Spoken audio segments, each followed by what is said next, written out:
Good morning, distinguished ladies and gentlemen.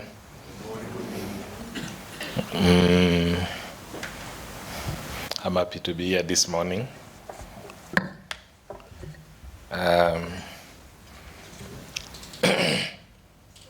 think in the month of September, your president visited my office at the NSF. At that time, I was PS Labor and Skills Development. And he requested me to be here on this date. And I gave an undertaking then, without knowing that I was going to be moved the following month, that I was going to come and join you on this auspicious occasion. And therefore, when the changes happened, I told the Sahib that probably should invite another person this time round, given that I'm no longer the PS Labor. But he insisted that nonetheless, because it's only been a month, probably I still can remember a few things. I should come and speak to you. This is the first time I'm actually meeting a majority of you. And therefore, let me introduce myself as I normally do. My name is Kaituko, Geoffrey Kaituko.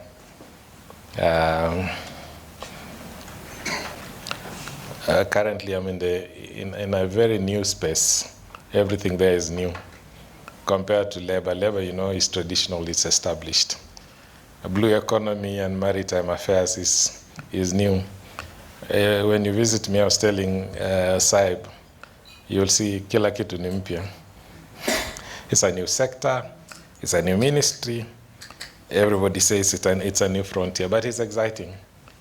So I have written remarks for this occasion.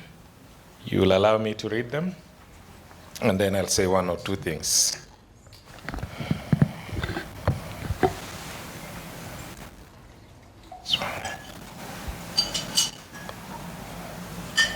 Okay. The President of the Actuarial Society of Kenya, Saib Singh Khosla, all the other officials of the society, distinguished ladies and gentlemen, good morning. I'm delighted to join you today during this 8th Actuarial Convention. At the onset, please allow me to thank our hosts, the Actuarial Society of Kenya, for the tireless efforts they have put in organizing for this conference. Allow me to, ladies and gentlemen, to thank all of you for your presence and active participation in sharing knowledge, expertise, and experiences which are instrumental to the topical discussions of this convention. Your presence here today is testimony to your individual and indeed your collective commitment towards ensuring that we have a strong community of practitioners and users of actuarial science in this country. I note that this great gathering comprises professionals, academicians, students, and industry leaders. The gathering showcases commitment to inclusivity, bringing together experts from various fields, such as finance, law, engineering, economics, and academia. We have industry leaders, professionals known for their precision in numbers crunching, academicians shaping future leaders of this field, and eager students, all of whom are navigating complex financial terrains. This diverse blend of backgrounds and experiences resembles the ingredients of a flavorful menu, each contributing a unique taste to the richness of our conference. Your presence further emphasizes the significant contribution of actuarial science to our ever-changing world. Actuarial science has become an invaluable tool in modern-day projects and programs, helping individuals and institutions to navigate through the challenges of financial risks and uncertainties associated with their implementation, while also showing us the financial opportunities they hold. Distinguished ladies and gentlemen, Since its inception in 1993, the Actuarial Society of Kenya has made indelible contributions to the actuarial profession in the country and beyond. It has firmly established itself as a beacon of leadership in this dynamic area in Kenya and the region, particularly in the intricate and skills-intensive domains of modeling and managing financial risks and contingent events. The unwavering dedication and unparalleled expertise of task have not only deepened our comprehension of actuarial science in Kenya, but have also paved the way for more astute financial decisions and more robust risk management strategies. The Actuarial Society of Kenya has further enhanced the country's competitiveness given its towering strategic advantages in terms of longevity, expertise, and geographical influence within the region and beyond.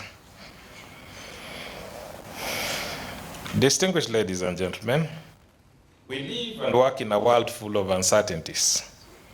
Many of these uncertainties have direct and indirect impacts on our finances and those of the organizations and institutions we work for. Global events and phenomena such as technological change, global financial crisis, climate change, the unique challenges caused by the COVID-19 pandemic, and demographic shifts have caused significant changes in how we identify, categorize, mitigate, monitor risks and challenges. Kenya is right in the eye of the storm, so to say, when it comes to these factors. Recent global financial crises, such as the one of 2008, led to reduction in financial flows, the country thus denying the economy much needed direct financial investments. Our country is located in a region which is susceptible to drought and excessive rainfall, which affect lives, livelihoods, and economies in the region. I think you can all identify with this, particularly in view of what has been happening in the northern part of the country. The COVID-19 pandemic resulted in job losses, slowed economic growth as a result of the effects of the measures put in place to mitigate it, and resulted in changes in the world of work, which we are still navigating to this moment. Navigating the post-COVID era has also presented challenges of recovery of jobs and addressing lessons learned, such as the need for unemployment insurance to cushion workers from job losses. Further, Kenya has a very young population with approximately 66.5% aged below the age of 30 years. This youth bulge presents several opportunities and challenges which have to be harnessed and mitigated in a deliberate and systematic manner. All these factors and many others have implications for the world of actuarial science. Take the case of our youth bulge, for instance. Kenya's youthful population is arguably its most important resource, yet it faces the twin challenges of higher unemployment rates and limited skills for employability.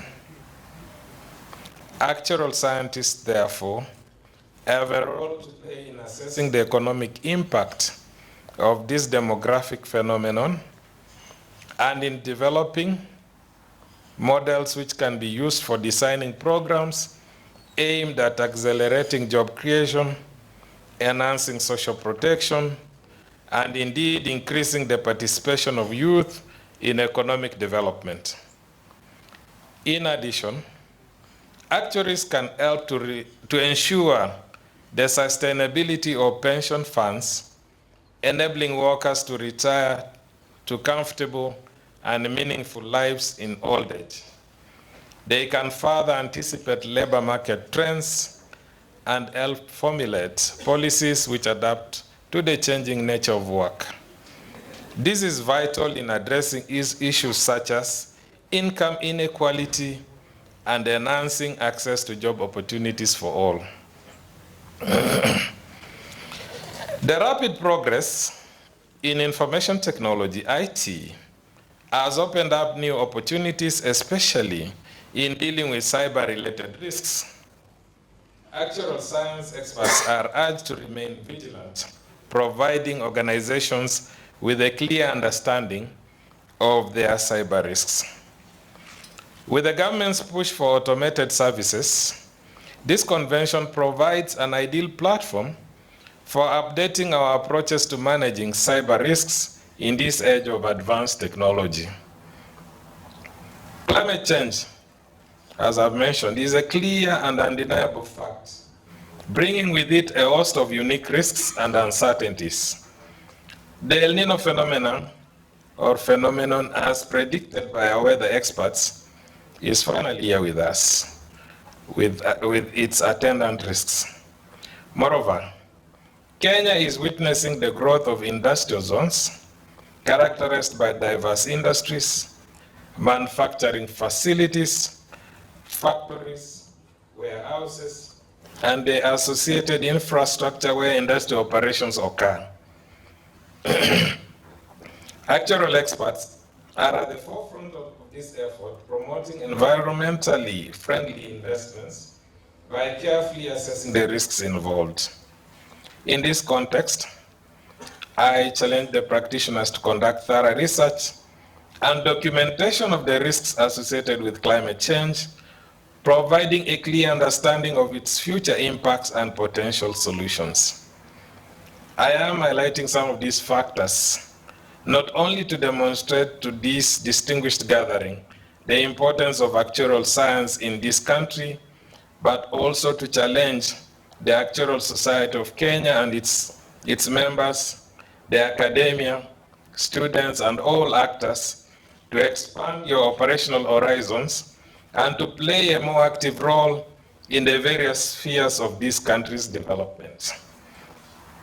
The space for actuarial science in this country is virtually unlimited, and it is upon all of us to carve and occupy our respective niches, and also to collaborate in realizing our common goals of mitigating financial risk in a rapidly evolving environment. Ladies and gentlemen, the government of Kenya, through the bottom-up economic transformation agenda, BETTER, remains steadfast in its commitment to rejuvenating the economy and enhancing the well-being of our citizens, especially the economically marginalized. As we empower the youth and small-scale investors, it becomes imperative that we address the lacking risks which cast their shadows on the progress of these and other categories of economically marginalized Kenyans.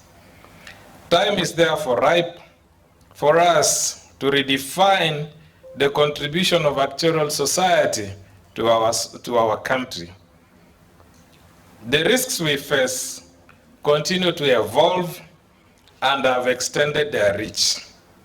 It is imperative, therefore, to reimagine our approach to actuarial science. I wish to challenge the Actuarial Society of Kenya to diversify its stakeholders base and engage them in a proactive manner. On its part, the government of Kenya acknowledges the importance of actuarial science in the country, as evidenced by the emphasis placed on science, technology, engineering, and mathematics, STEM, into the curriculum, which form the skills backbone of actuarial science. The government will therefore continue to support actuarial science through skills development and partnerships in public sector projects and programs. Ladies and gentlemen, the Actuarial Society of Kenya is vital in supporting Kenyan entrepreneurs, helping them manage risks and find hidden investment opportunities, which many avoid. By broadening its presence within the region and beyond, The association can tap into the opportunities provided by the global economy and financial systems, thus reaping significant benefits and expanding its influence. I wish to call on various working parties within the actuarial profession to collaborate in forging solutions to the challenges we face. The government stands ready, hand in hand with the Actuarial Society of Kenya and other development partners, to support it in the management of financial risks and contingent events, thus contributing to economic stability. As I conclude my remarks, I look forward to following up on the implementation of resolutions and recommendations from the convention. I personally commit to engaging and collaborating with the leadership of the Actuarial Society of Kenya and other stakeholders from this forum on similar activities in the future, and in particular, in expanding the scope of actuarial science to areas such as shipping and maritime affairs. Now let me summarize what I've said here. And I'll speak from my experience as PS Labor and Skills Development. I think up until I became the PS last year, I didn't have much interaction with actuarial science professionals. When I joined the NSSF as a trustee,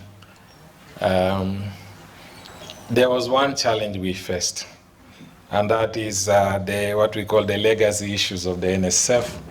You all are aware of them, the mismanagement that happened, poor investments that were made in the 80s and the 90s. And so some of those problems are still lingering, they're still there. And there was a proposal which was then contained in the NSF Act of 2013, number 45, that is. And in that particular act, as you know, we were going to increase contributions. So as I went to Parliament for vetting, and also as I engaged in conversations with Kenyans, many of them were telling me, now you know you want more money so that you can steal from us. And that was tough. But that's also the story, the old story of NSF in Kenya. But then then when I joined the board, I now realized that, and I was told that now there is no interaction between the contributions and the trustees, because the NSF funds are managed by the fund managers. And the fund managers themselves, and some of them I think are here, because I've seen Samara. That was one of our fund managers. I don't know whether Samara MD is here. Is he here? Okay. Or staff from there. All right, thank you very much. Yes, thank you very much. Yeah, asante sana. So we were told, there's no contact between management, the board of trustees, and the money, the pension funds that we are receiving, because we now fund managers, and they're the ones who make investment decisions. That was such a relief. I now had something to tell Kenyans, that in fact your money will be safe. We are professional fund managers who will be handling your money, and not the NSSF board that made bad decisions in the past, invested in quarries, in buildings that are incomplete. And so then that is when I started appreciating the actuarial profession, because most of our fund managers are actuaries. And then we started receiving reports, and every time it will be numbers and numbers and more numbers and explanations of those numbers. Yeah, so then I realized you have an important role to play, especially in pensions funds management. as actuaries.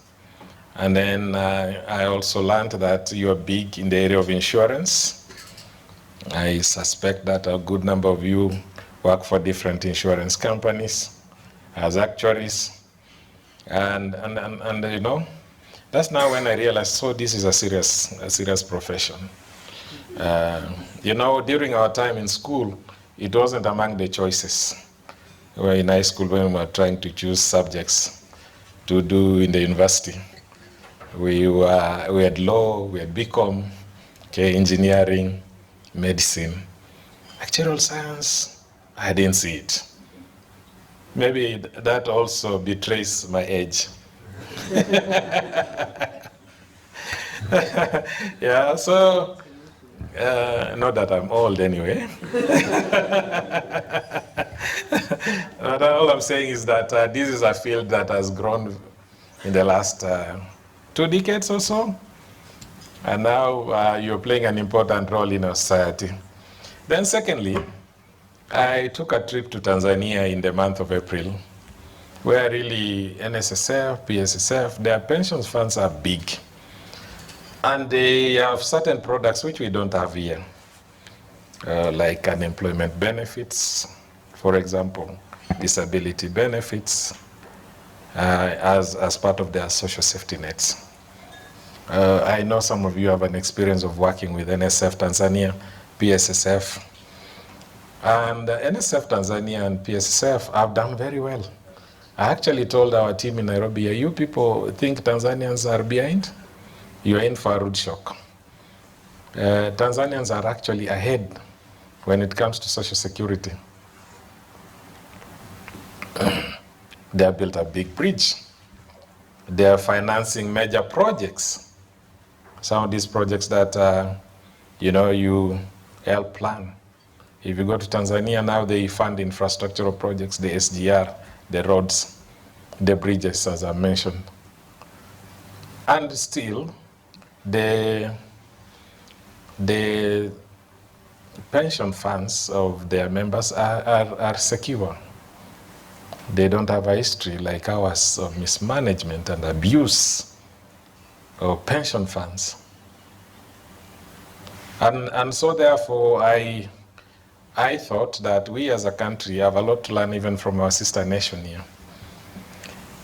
But then something I learned during my travels across Africa as PS labor is that, because labor has a lot of traveling, is that Kenyan professionals in particular, and I was telling Saib, that Kenyan professionals have a niche in the African labor market.